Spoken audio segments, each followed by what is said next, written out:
আমি যে কথাগুলো বলছিলাম, এই দেশের সবচেয়ে খারাপ মানুষের নাম হলো শেখ মুজিবুর রহমান। বঙ্গবন্ধু নাইবা বললাম, কারণ বঙ্গবন্ধু বললে আবার আমার দলে আমার নাম্বার কাটা যায়। আমি বিএনপি করি, আমার দলে আমার নাম্বার কাটা যায়। কিন্তু আপনি 96 পর্যন্ত আপনি আওয়ামী লীগের রাজনীতিতে তো দীর্ঘদিন ছিলেন। আপনি বঙ্গবন্ধুর আদর্শ বিশ্বাস করেন না, আওয়ামী লীগকে বিশ্বাস করেন না, কিন্তু আওয়ামী লীগের রাজনীতি করেছেন। আমি কি বলি আপনি বুঝবার চেষ্টা করেন। জি, শেখ মুজিবুর রহমান খুব খারাপ লোক আছে। শেখ মুজিবুর রহমান জেলমেল খাটিয়া এই দেশে ইস্পাহানি আদমজি দাউদ বাউনি সাইগলদের ওই যে নাতিরা এখনো গাড়ি চালাইতো, রোলস রয়েস মার্সিডিস। আমরা রাস্তায় কারোর দেখতাম, আমরা তাদের আদমজি নগরের কর্মচারী হইতাম। আমরা ওই যে বাওয়ানি জুট মিলের আমরা ম্যানেজার হইতাম। শেখ মুজিবুর রহমান এদের থেকে আমাদেরকে রক্ষা করছিল। খুব খারাপ কাজ।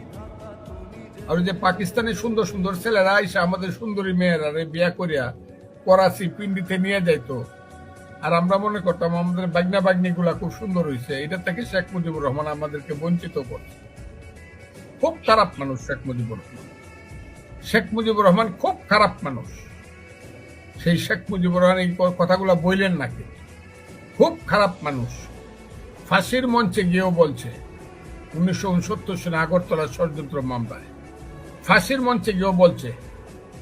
আপনি জানেন কিনা জানি না, কে জানে তাও জানি না আমি, বাংলাদেশে কেউ জানে কিনা 1967 সনে নভেম্বর মাসে শেখ মুজিবুর রহমানকে সেন্ট্রাল জেল থেকে, ঢাকা সেন্ট্রাল জেল থেকে ক্যান্টনমেন্ট নিয়ে যাওয়া হয়।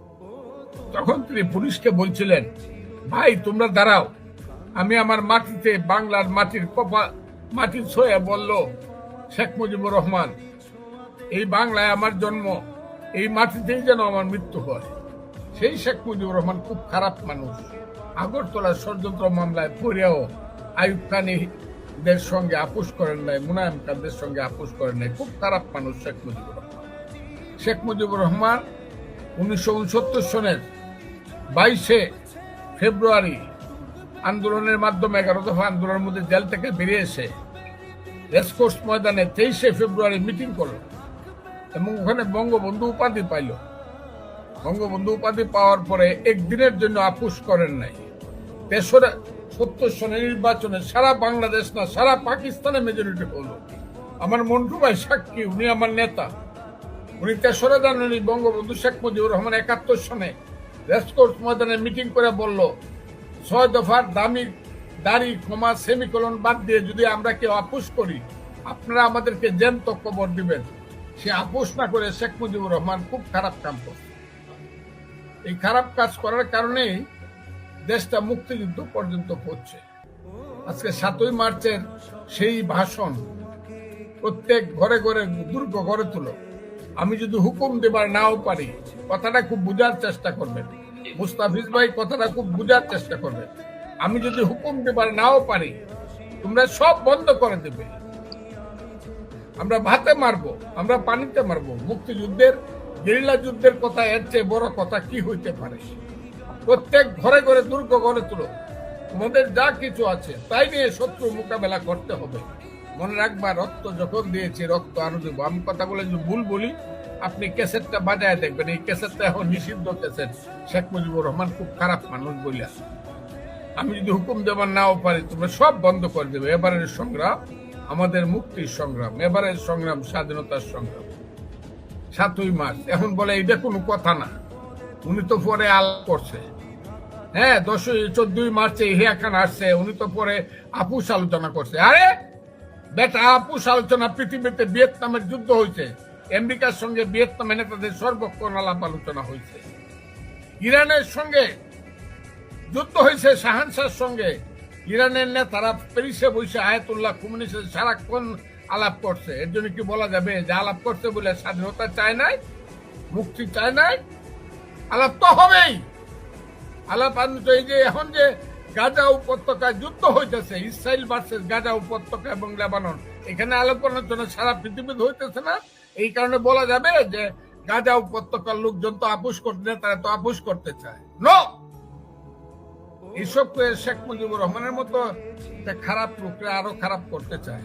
আমি আজকে বলতে চাই না কথাগুলো। ধন্যবাদ।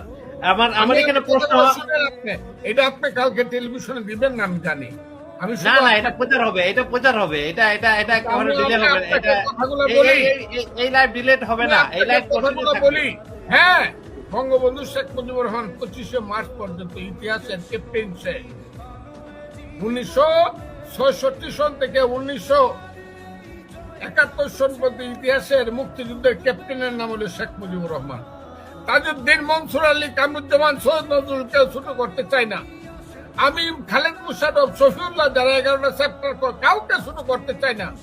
বাঙালি জাতির ইতিহাসে আজকে সে সবকিছু ভুলে বসে আছে। কেন বসে আছে? হ্যাঁ, বাঙালি আমরা কিছুই করতে পারি নাই, কিন্তু এখন তো বাংলাদেশের মানুষ আমরা বুক ফুলায় বলতে পারি আমরা বাংলাদেশের মানুষ, আমরা একটা স্বাধীন জাতি। হইতে পারে আমাদের অনেক ভুল ত্রুটি হয়েছে, ঠিক করে লোন। ইউনূস সাহেব তো 10 জন প্রধানমন্ত্রী লম্বা করলে যত লম্বা হবে তার চেয়ে অনেক লম্বা মানুষ। উনি ইলেকশন দিতে চায় না কেন? ইলেকশনের ব্যাপারে ওনার মুখ ছোট হয়ে যায় কেন? ওনার গলায় কেন আটকা পড়ে, কাটা আটকা পড়ে? জনগণের প্রতিনিধিদের হাতে ক্ষমতা হস্তান্তর করুক। আর উনি যদি মনে করে যে ফুলা পান্ডে উনি মন্ত্রিসভা করছে, এরা খুব জনপ্রিয়, ইলেকশন গিয়ে দেহক মেম্বারের ভোট পায় কিনা, ডু অল দা সংস্কার। আরে বাপরে, সংস্কার করবো আলী রিয়াজ, ডক্টর আলী রিয়াজ 40 বছর পর্যন্ত যে দেশে নাই, তার সংস্কার আমার মানতে হবে। উনি নতুন করে আমাকে সংবিধান লিখে দেবে, এটা মানতে হবে। ফজলুর রহমানের বুকে গুলি না খাওয়া পর্যন্ত কারো সংস্কার মানবো না।